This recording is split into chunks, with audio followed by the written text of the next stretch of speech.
আসসালামু আলাইকুম রহমতুল্লাহ বারাকাত।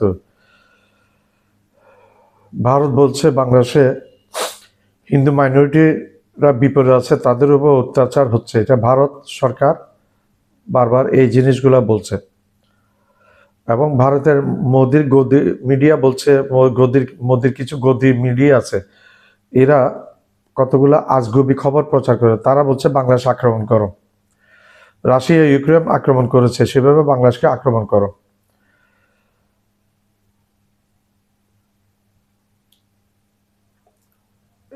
ইসকনের প্রধান কৃষ্ণ দাসকে সরকার অ্যারেস্ট করেছে। অ্যারেস্টে কতগুলা কারণ আছে, সরকার কারণটা দেখিয়েছে। এই বাংলাদেশের ফ্ল্যাগের উপর গেরুয়া রঙের ফ্ল্যাগ দিয়েছে, এবং সে রাষ্ট্রের অখণ্ডতার ব্যাপারে করেছে, সেই কারণে তাকে গ্রেপ্তার করা হয়েছে। সেই আইনে তাকে গ্রেপ্তার করা হয়েছে, তাকে কোনোভাবে ব্যক্তিগত কোনো কিছুতে গ্রেপ্তার করা নেই। তার এই সমস্ত ভারতীয় মিডিয়া মোদি সরকারকে উত্তেজিত করছে, এই সমস্ত কথা বলে বাংলাদেশ আক্রমণ করে, এই সমস্ত কথা বলছে। ভারতের কতগুলো ফালতু মিডিয়া আছে। আমার প্রশ্ন, ভারত কি সংখ্যালঘুদের নিরাপত্তা দিচ্ছে? আমার একটা প্রশ্ন হচ্ছে, ভারত কি তাদের সংখ্যালঘু, যেমন মুসলিম সংখ্যালঘুদের নিরাপত্তা দিচ্ছে, খ্রিস্টান সংখ্যালঘুদের নিরাপত্তা দিচ্ছে, বুদ্ধ সংখ্যালঘুদের নিরাপত্তা দিচ্ছে? আমার উত্তর হচ্ছে না। ভারত সরকার তাদেরকে নিরাপত্তা দিচ্ছে না। আমেরিকা ইন্ডিয়াকে বলেছে, তোমরা এখন মাইনরিটিকে সেফ, তোমাদের দেশের মাইনরিটি কিন্তু বর্তমানে সেফ নেই, তোমরা তোমাদের মাইনরিটিকে নিরাপত্তা দাও, সেফ করো তোমাদের মাইনরিটিকে। এটা আমেরিকা বলেছে। ইন্ডিয়াতে তো মাইনরিটি সেফ নাই। জাতিসংঘ বলছে ভারতের মুসলিমরা সেফ নাই, তাদেরকে সেফ করো। শিখরা সেফ নাই, খ্রিস্টানরা নিরাপদ না।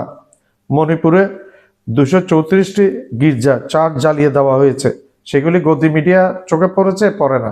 গদি মিডিয়া শুধু বাংলাদেশ নিয়ে আছে, ফালতু কতগুলা মন মানসিকতা আছে গদি মিডিয়া, ফালতু মন মানসিকতা।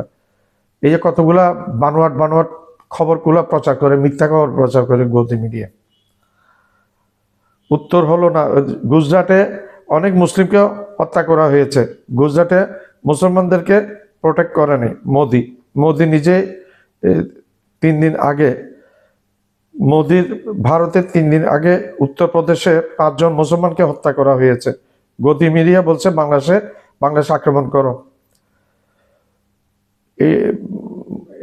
এই সমস্ত উদ্ভট কথাবার্তা মোদির গদি মিডিয়া বলছে।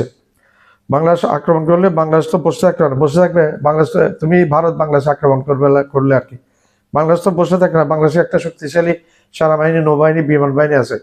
আর বাংলাদেশ এমন একটা দেশ, 9 মাস রক্তক্ষয়ী যুদ্ধের মাধ্যমে এই দেশটা স্বাধীন হয়েছে। এই যুদ্ধের তিক্ত একটা অভিজ্ঞতা বাংলাদেশের মানুষের মধ্যে আছে, যেটা ভারতের মানুষের মধ্যে নাই। ভারতের সৈন্যরা জানে বাংলাদেশের মানুষের মধ্যে কি অভিজ্ঞতাটা আছে। এই যুদ্ধের অভিজ্ঞতা ভারতের মানুষের মধ্যে নেই। মুখে আসে বলে দেয় আক্রমণ করো, আক্রমণ করলে বুঝতে পারবে, তখন তোমার 7 সিস্টার তো হাতছাড়া হয়ে যাবে, তোমার পশ্চিমবাংলা হাতছাড়া হয়ে যাবে।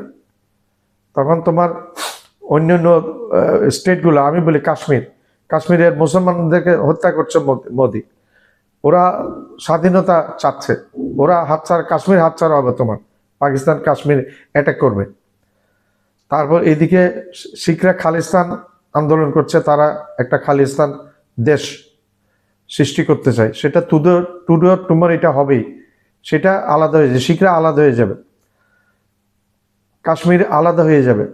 তোমার গোয়াটা ভারত স্বাধীন হওয়ার 4 বছর পরে গোয়া ভারতের সাথে যুক্ত হয়েছে। গোয়াটা টোটালি খ্রিস্টান ডমিনেটেড স্টেট, এই গোয়াটা স্বাধীন হয়ে যাবে। তোমার আরও আছে কিছু কিছু জায়গা, এগুলি স্বাধীন হয়ে যাবে। আর তুমি বাংলাদেশ আক্রমণ করবে, চীন বসে থাকবে না তো, চীন বসে আঙ্গুল চষবে না, পাকিস্তান বসে থাকবে না। দোনোটা নিউক্লিয়ার পাওয়ার, তুমি দোনোটাকে জমের মতো ভয় করো। আর যত হুমকি ধুমকি সব এই ছোট নিরীহ বাংলাদেশটাকে করো।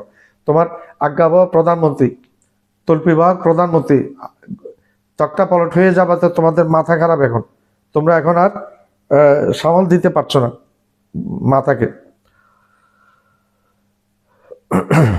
আর বাংলাদেশ আক্রমণ করলে বাংলাদেশ বসে থাকবে না, চীনও বসে থাকবে না, পাকিস্তানও বসে থাকবে না।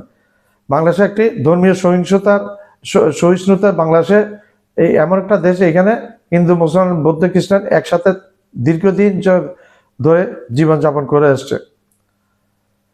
এখানে হিন্দু, মুসলিম, বৌদ্ধ, খ্রিস্টান একসাথে বসবাস বাংলাদেশে। আর তোমরা গদি মিডিয়া ক্রমাগত অপপ্রচার চালিয়ে যাচ্ছ, মিথ্যা খবর প্রচার করছো।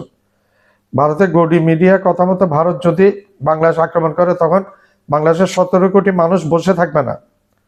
এই মেহনতি মানুষ বসে থাকবে না, বাংলাদেশের সেনাবাহিনী, নৌবাহিনী, বিমান বাহিনী, পুলিশ বাহিনী, বিডিপি, আনসার বসে থাকবে। আর তোমার ভারতের এত সৈন্য নাই তোমরা যে বাংলাদেশে আক্রমণ করার জন্য মোতায়েন করবে।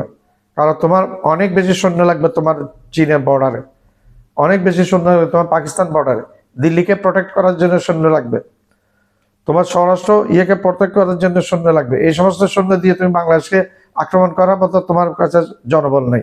তুমি মুখে বললে হবে না।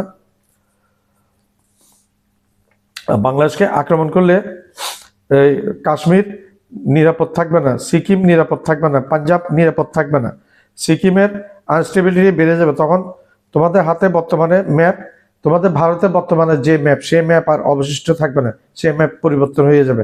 আশা করি বুঝতে পারছো কি বলছি আমি। চীনের স্বার্থ আছে বাংলাদেশের মধ্যে, পাকিস্তানের স্বার্থ আছে, ব্যবসায়িক স্বার্থ আছে, চীনের রাজনৈতিক স্বার্থ আছে।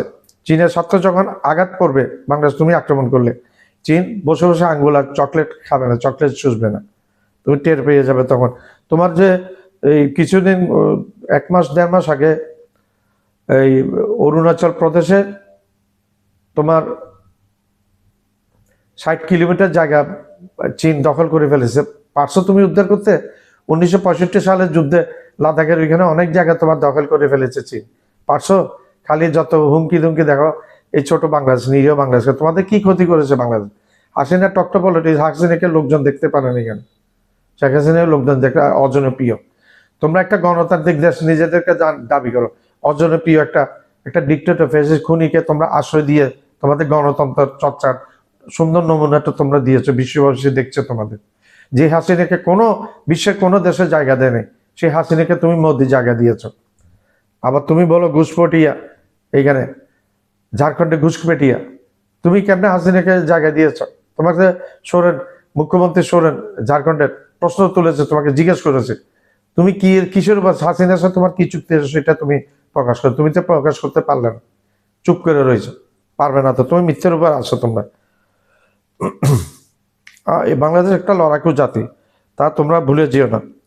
আর রপ্তানির ব্যাপারে বলছি, বিজেপি নেতা বলছে এখানে ভিসা বন্ধ করে দেওয়া যায়। ভিসা তো বন্ধ করে দিচ্ছে, কি হবে ভিসা বন্ধ করে দিচ্ছে? সাময়িক অসুবিধা হবে, পেঁয়াজ দিবে না, আলু দিবে না, এইটা দিবে না, সেটা দেবে। পেঁয়াজ তোমরা আগেও দাও নাই, আগেও সময় মতো বন্ধ করে দিয়েছো তোমরা। তখন কি বাংলাদেশ পেঁয়াজ ছাড়া চলছে? মিশর থেকে আমদানি করেছে, তুরস্ক থেকে আমদানি করেছে, চীন থেকে আমদানি করেছে, এদিকে ভিয়েতনাম থেকে আমদানি করেছে। পেঁয়াজের অনেক বাজার আছে, বার্মা থেকে আমদানি করবে সামনে। এখন তোমাদের এই কারণে বাংলাদেশের সাথে দিন দিন বার্মার সাথেও আমদানি রপ্তানি বেড়ে যাচ্ছে, এই ভারতের এই অগণতান্ত্রিক আচরণের ফলে। সেটা রপ্তানি বন্ধ করলে মানুষকে ভিসা না দিলে মানুষ যাবে না, তাই টাকা পয়সা তো তোমরা ইনকাম করতে, সেই টাকাটা তোমরা এখন পাবে না। তোমাদেরকে, তোমরা যারা ক্ষতিগ্রস্ত, মোদি নিজের ঘর থেকে এনে তোমাদেরকে দিবে। ধন্যবাদ। আসসালামু আলাইকুম ওয়া রাহমাতুল্লাহ।